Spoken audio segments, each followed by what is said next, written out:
It's time for the All About Me tag, and I thought I would do it as a LaundroChat. Keep watching.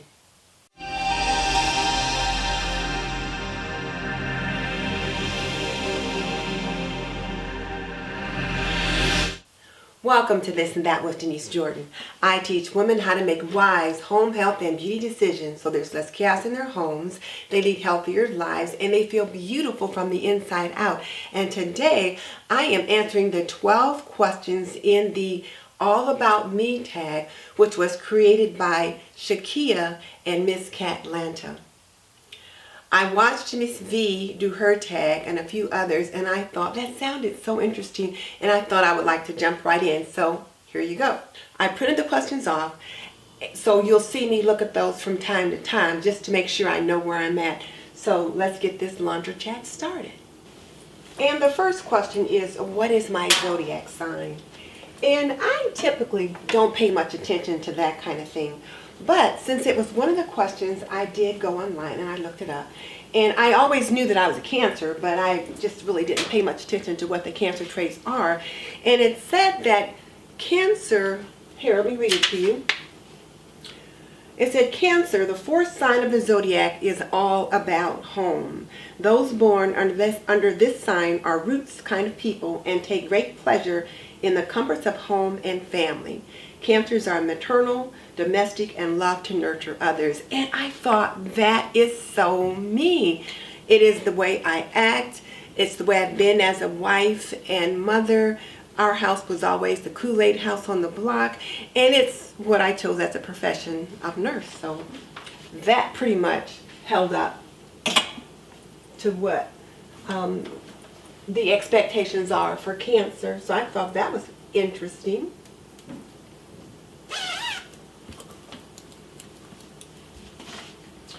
And the second question was, what is your favorite color?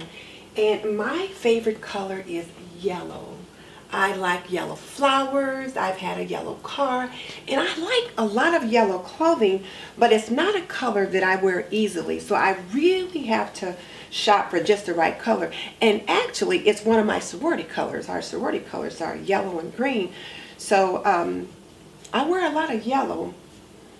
And of course, my favorite flower, the sunflower, most of them are yellow. And sunflowers represent joy. So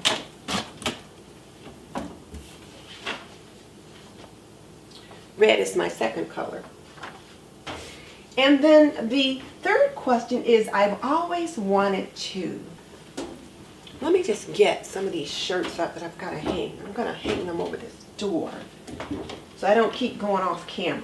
Let's do that. Question number 3. I've always wanted to. Now you guys are going to laugh at this, but I've always wanted to go to Paris, France. I wanted to walk down the streets that I've read so much about in many of my novels. I want to sit in an open-air cafe and order ouzo, or order an omelet from a chef named Etienne. I want to sit at the table and wear a red rose in my hair and have a newspaper sitting on my left side as a kind of a signal to the other agent that I'm going to meet. I want to go to Berlin and see the remnants of the Berlin Wall and walk through Checkpoint Charlie. In case you didn't notice, I've read a lot of Cloak and Dagger novels. I love Cloak and Dagger, and they just don't write them like they used to since the Berlin Wall is gone. I suppose that kind of situation has been replaced with the stuff that's going on in the Middle East.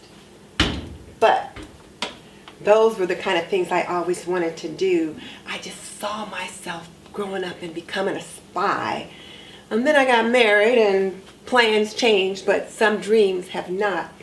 And I would love to go to London and shop at Harrods Knightsbridge. And I would love to go to Prince Harry and Meghan Markle's wedding. I'm just saying, that's what I would love to do.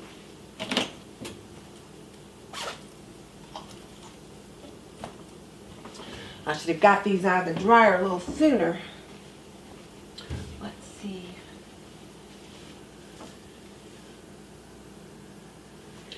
Question number 4 is, if you met me, you would probably like me. I am naturally very warm and engaging. I don't meet a stranger. I love people. I love talking to people.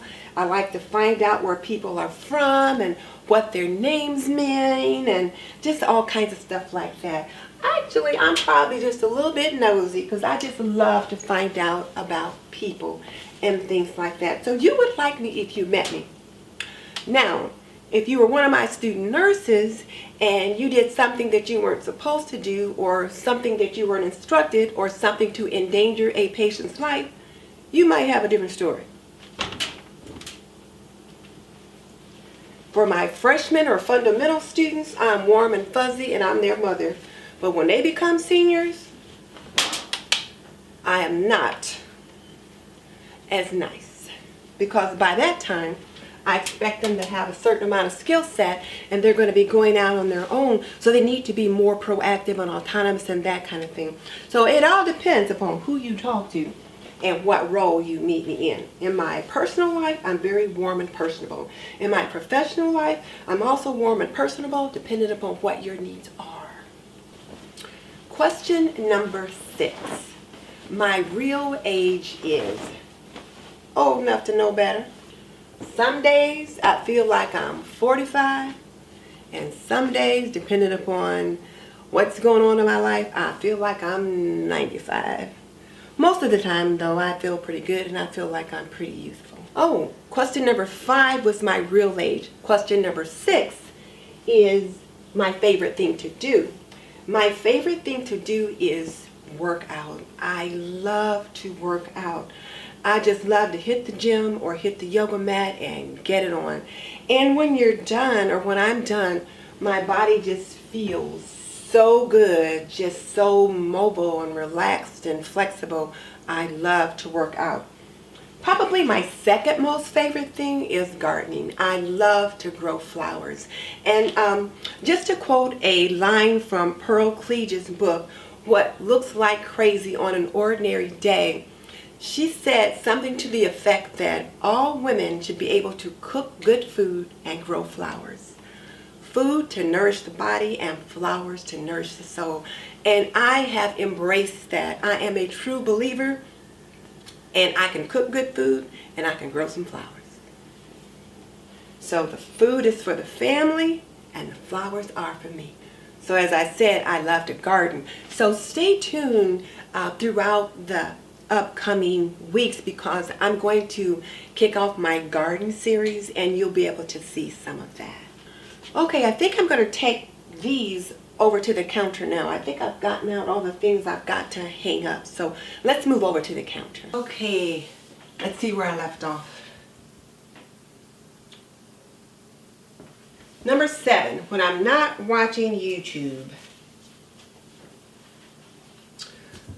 When I'm not watching YouTube, I'm watching Netflix, Amazon Prime, or CBS All Access.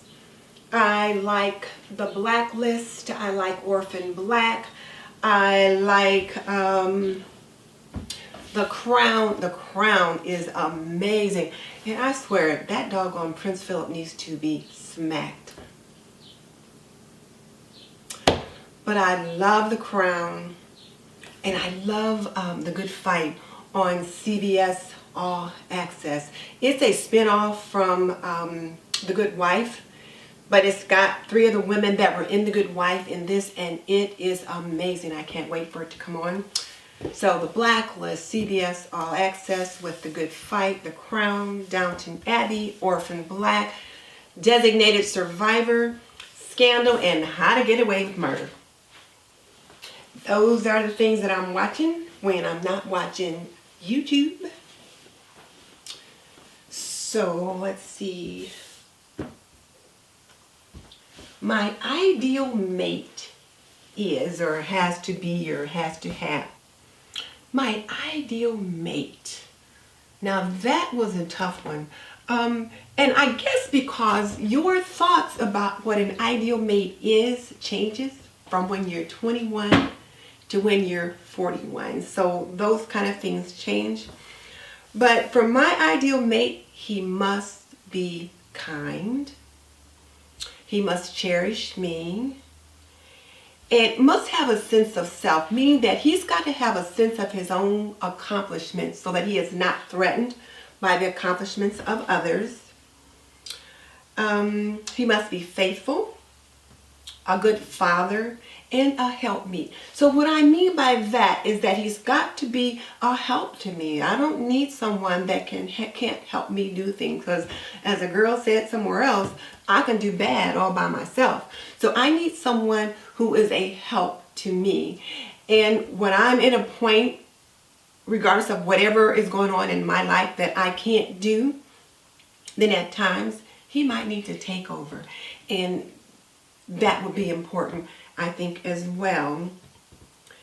And when the going gets rough, the ideal mate is someone that is willing to put in the work to keep things going. And I think for the most part, I just described my own husband. We've been married for 45 years, and there have been times when I didn't know if we'd be married 45 more minutes, let alone days, weeks, or months.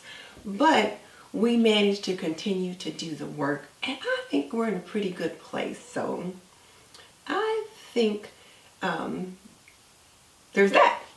Okay, so the easiest way to turn me off. The easiest way to turn me off is for people just to act ignorant. I don't know. Sometimes I just don't understand the behavior that I see today so often. I just don't get it. You know, I just don't get it. Sometimes, so often you see people acting just ignorant, loud, and just too boisterous and using bad language out in public. And I just don't see the need for that. I think we have a perfectly good English language, and we have so many words that covers a variety of situations. So the use of profanity is almost never necessary. Notice I said almost. But that's something I just don't get. And particularly for ladies, I just don't think ladies should be out in public just using bad language. So there's that. I know it's old-fashioned, but that's me. Let's see.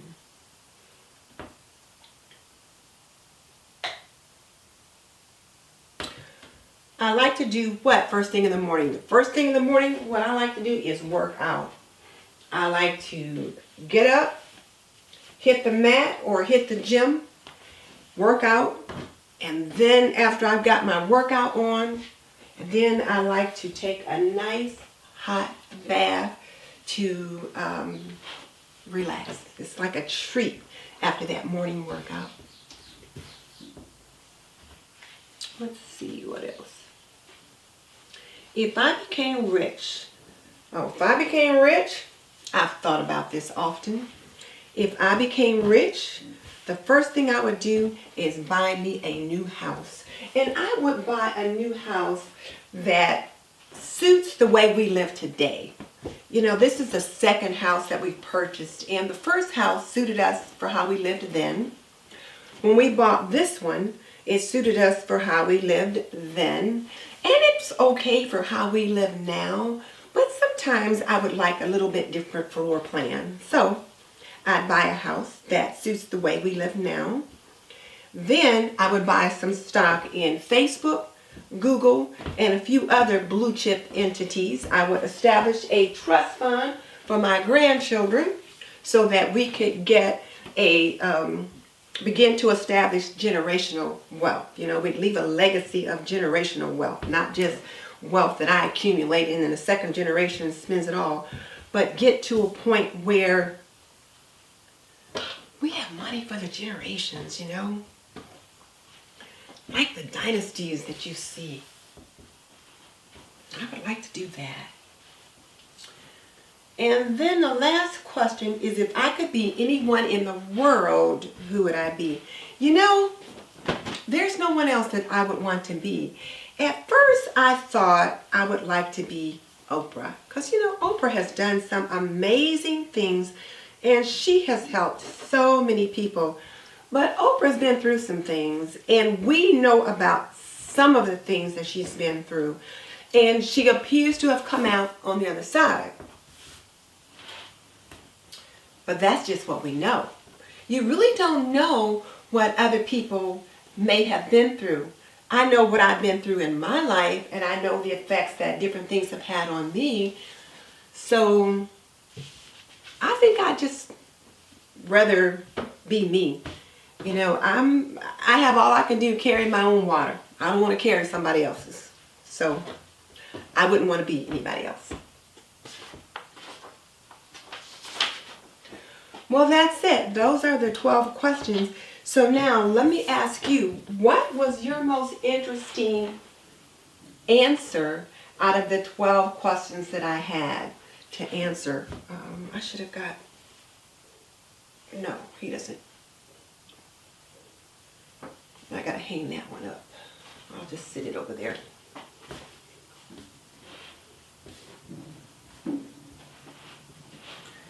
I got a basket full of socks to match up. I gotta hang that one up too. Let me grab the hangers. I thought I had everything that needed to be hung up out of there, but I guess I hadn't. And now the shirt's all wrinkled. Well, he'll have to take care of that because I don't iron as a rule. In a pinch, if he needs something and he's in a hurry, I will, but typically I don't. I'll just hang this on this for now. So anyway, I think I got distracted. What question did you, which answer for the various questions did you find most interesting? Tell me about it in the comment section below. And as I said earlier, I have been married more than 45 years. So we've raised 3 children. I've managed a home throughout that time. There's been times when I went out to work and times when I stayed home with the children. It's been a nice balance. And now it's just the 2 of us that are here. So if you want to learn more about running a household, cooking, cleaning, laundry, planning, and health and beauty, subscribe. I would love to have you as a member of the TNT community. In the meantime, this is Denise Jordan saying goodbye. I'll finish folding this laundry, I'll get it put away, and I think I gotta strip some beds upstairs, so I'll see you in the next video. Bye. So now here's a laundry tip. When you have socks to match up, put all socks that are alike in a pile, and then you can just start going from there. One of the nice things about where we are now is that my husband's pretty much got it down to a science. He only has like 3 different types of socks that he likes to wear now. So I don't end up losing socks in the wash like I used to, when you'd have so many different ones and you'd end up with like the washer or the dryer always swallows a sock. And then when you put the socks that are alike together, it's just real easy to grab to and just match them up. And I just kind of stuff them a little bit inside and there you have it. The other thing, since you stayed till the end, I will add is if there's other things that you want to know about me, put questions in the comments section, and then when I do another Q&A kind of LaundroChat, I'll answer them. And then for those of you that have been watching my channel and know, I've been using Parasil, using the Parasil laundry detergent to wash everything, the Parasil challenge, so to speak. And I'm finishing that up. I've got a couple other videos that I need to post that tells about what I did with that. But for the most part, I have been very, very pleased. It does a good job even on the colored clothes. They smell nice and fresh, not too flowery or anything like that. So my husband seems to like it. And the big thing is, you know, he doesn't itch or anything like that.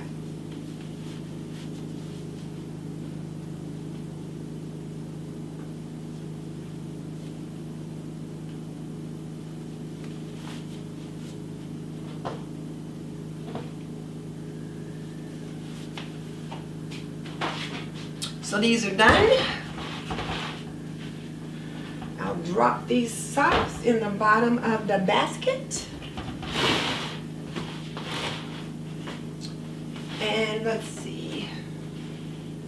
And I'll get these clothes put in and get them upstairs and put away.